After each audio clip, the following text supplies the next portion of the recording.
and Deutsch. And I'm Barbara Menino. And on this episode of Soapbox Wisdom, we're diving into time management. Now, I know you're probably thinking it's like, well, you can't manage time. You're absolutely right. But here's the thing, time management is a common term that many people use, and it comes up, I think, when we're all thinking about starting our own business and what are the top reasons besides making more money or something like that. But the concept of freedom and flexibility, that thought of, I want to start my own business so I can do whatever I want, whenever I want. And that sounds really good when you're jumping into a new business, but that freedom and flexibility, if you think you're going to have it right away, it can come at a cost, right? Because if you're taking off whenever you want, is your business going to grow? Probably not. So that freedom and flexibility, I think, is best put on the back burner. It's something to look to achieve in the future.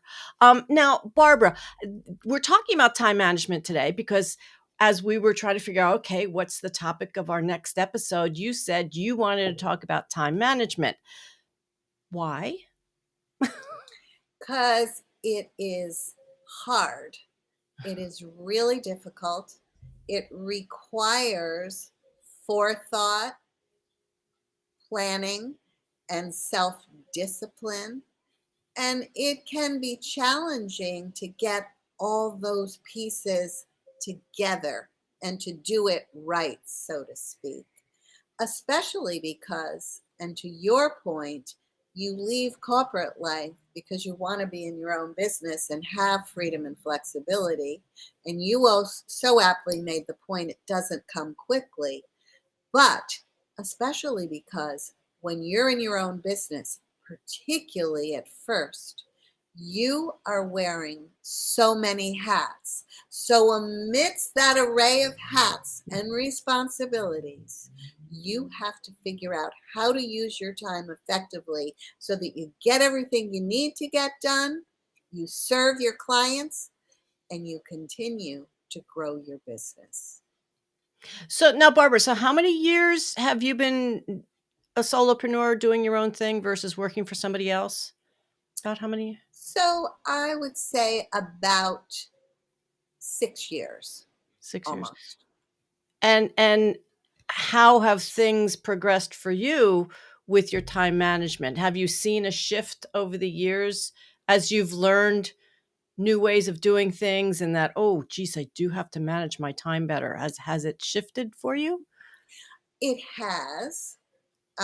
It is still something about which I'm learning, and that's where the expression you used at the beginning, the audience learns from our trial and error. Uh, you don't just wake up some morning and say, hey, I want to be a better time manager. I want to be better organized. I want to have a more structured work day so I can be more productive. It takes learning what works, and what works can change at different points in your business. But being attentive to what works and also what doesn't is important because you can keep adjusting your time management plan, the structure of your workday, the structure of your week, the way you attack the various responsibilities you have in your business. Yeah. And we want the audience to understand too that we're all different. That the Yeah. way I work might not be the same way that works for you, Barbara. I've heard this though from coaches of you need to do your sales calls first thing in the morning, or you need to, whatever those, there are certain things and coaches have said them. And it's like, well, if that's not your optimal time for doing it, because we're all different. We all function differently. And yeah, so we all have to understand we need to figure it out for ourselves. Again, trial and error, what works best. Sure, try what the coach says And if you find that you're still struggling with it, that it's just not working, you say, "But, if I do it first thing in the afternoon, it works so much better for me," then do it. It's kind of an interesting statement because there is a lot of talk about seeking out new business, making those phone calls, sending out those important um, emails in the morning. But as a creative, I find that the morning hours are some of my best time. A time when, for some reason, the world seems quieter, or maybe it's my perception of the world, and I can get into that cone of silence and the creative thoughts flow. And when that's behind me, so to speak, or when I've accomplished a good deal creatively serving my clients, I then have better energy to pick up that phone and make an outbound call that might cultivate some new business, or to write that email because I'm confident that I've taken care of business with and for my clients. So it is what works for you. Yeah, and that balance now, both of us, have business where we do work for the clients. I don't do everything, it's like some of the stuff I'll help clients with, but you're writing content for your clients, so you have to find that balance of doing the fulfillment end of your business, but then also the marketing and sales side. And that is even more difficult than if you have a service-based business that you just deliver a service, like say, a business coach, or maybe a health coach, where they're just working with the client. But when your business is such that but you have to do the client work too. That I know, for me over the years, that was a sticking point for me of trying to get that balance of getting the work done, but then also marketing and doing sales for myself. Um, That's kind of a bit like the shoemaker. What is that old expression? The shoemaker without shoes. yeah, That you are busy helping people grow their businesses, you in terms of strategy, me in terms of content and content strategy. We have to do that, apply those same principles to ourselves as well, mhm, which gets into the fact that one of the things that's very important to time management is prioritizing. mm. You know, that too can shift from week to week. There may be some weeks where you have this incredible deadline. I just finished a huge uh, website content project. And so I was really nose to the grindstone, feet to the fire to get that done. And for a good week as I was finishing, that took precedence over some of the other activities that we've just talked about involved with growing my business. So, once again, common sense and flexibility, which you mentioned earlier, knowing that sometimes you have to change things up and feel okay about it, understanding that certain times require certain tasks and you just got to do it. And might you have put in some time getting that work done in the evenings or on a weekend too, instead of just saying, it's 5 o'clock, time to shut the office door. Did you find that you were putting in Well, overtime? there is really no, it's 5 o'clock. And to answer Mhm. your question, absolutely. Um, Many times I work well into the night and I do work some of the time on Okay, week. I just wanna hold up. Okay, so I don't want the audience to say, "Oh, well, Barbara will work in the middle of the night, so I can have her do this work." Okay, audience, no, no, no, let's not take advantage of Barbara now. Don't call me. Don't call me at 3 a.m. Yeah, no, that's cute. So again, it's if the shoe fits, wear it. I mean, what is going on with you and any particular project that you have at any given time? There's always you always have to be agile enough to shift and accommodate. It's not set in stone. Mhm. When you think of time management, you do think of structure, right? And organization. And you could, if you allowed yourself, think of regimentation as well. While there is some of that, the idea of having agility to change quickly if an emergency occurs or you have to put out a fire for a client, the idea of being agile and responsive enough to do that is important.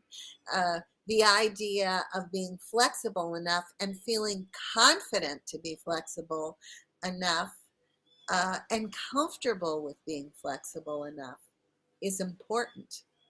Right. Well, yeah, and being flexible, absolutely, and that comes in, when you're talking about that, I think of the time blocking that many of us have learned from coaches that, you need to set aside blocks of time for the different activities you have to do. And I saw people struggling with this because they couldn't wrap their head around the fact that one, you don't block out every minute of the day. You leave empty spaces. So if you have to shift something, you can, and that it's okay to shift it. And yes, life happens. So that's why you have those empty spaces. But it was always said you can move something around, but don't eliminate it from your calendar. But even before you can do that, though, I think you really need to decide how much time you want to put into your business. Figure out, are you willing to work in the evening or on the weekend until you get to a certain point that things are going well and you can back off the time?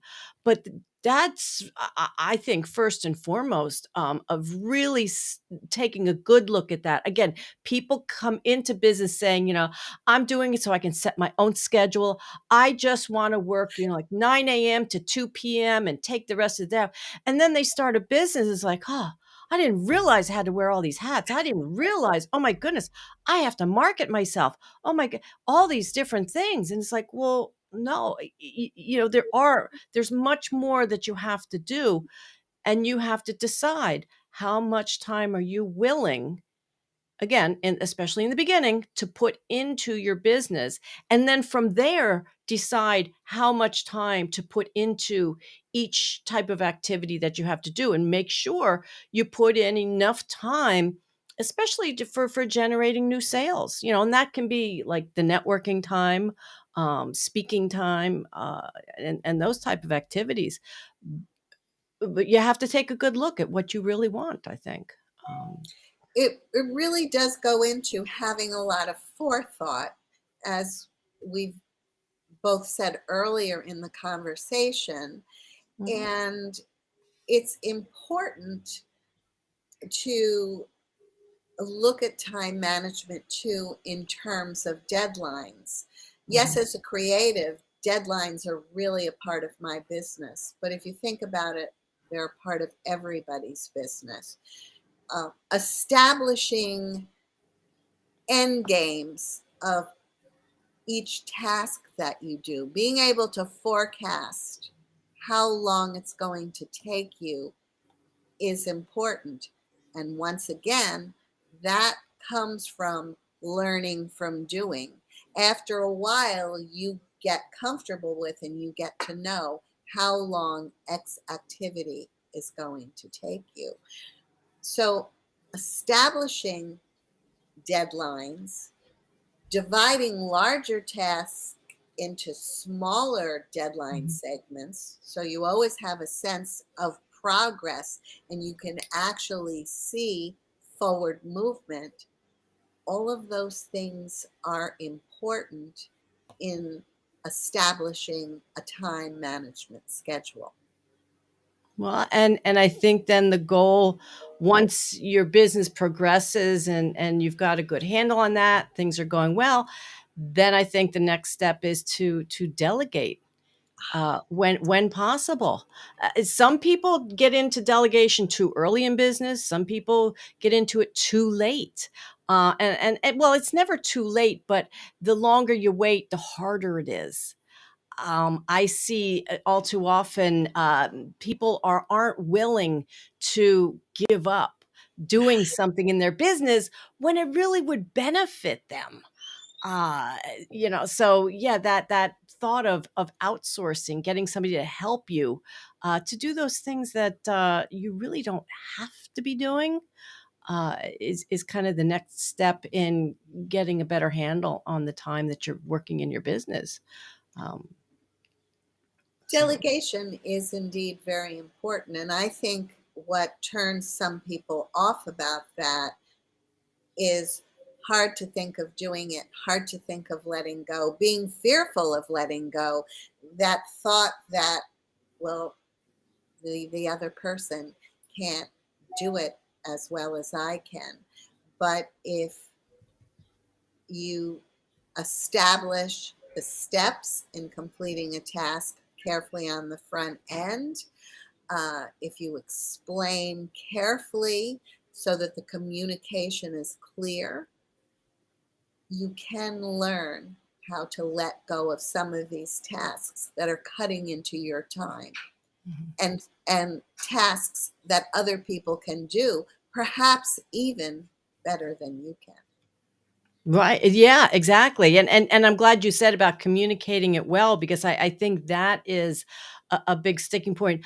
There are a lot of bad communicators out there, I think.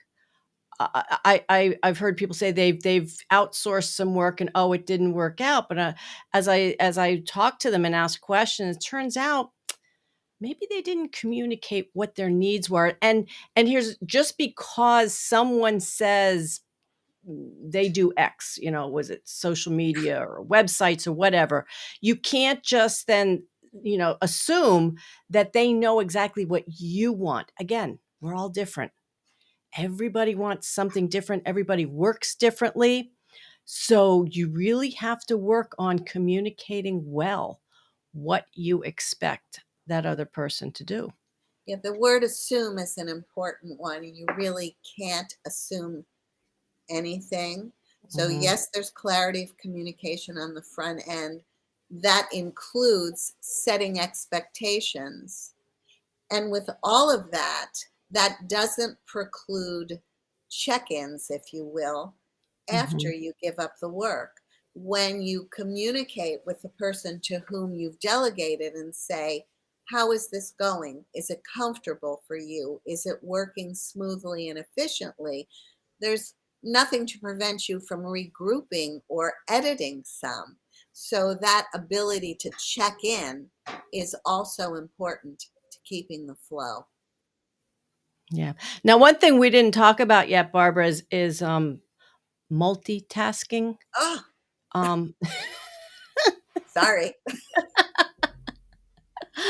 um,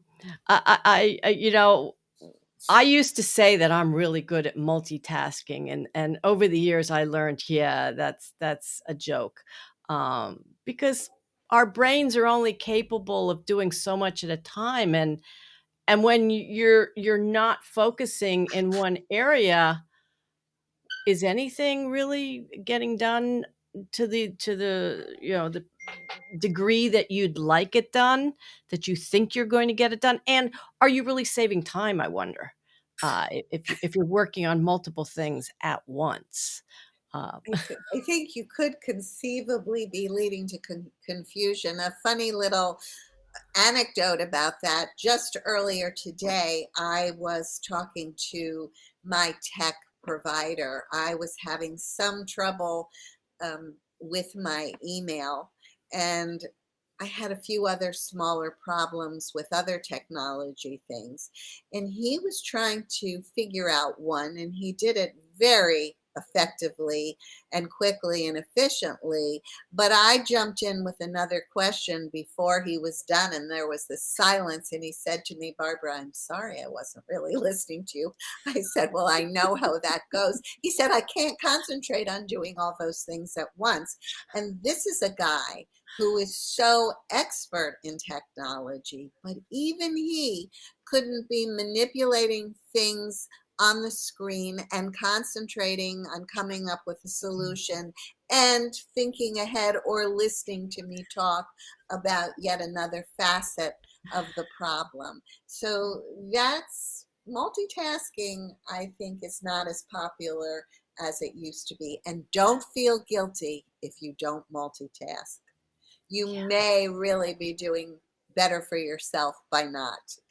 Yeah, it's so true. It's so true. And the more I learn about the brain and everything that I've been learning about recently with the NLP stuff, it's like, yeah, you brain can't be in two different directions at once, and you really are doing yourself a disservice if you claim to be such a fantastic multitasker.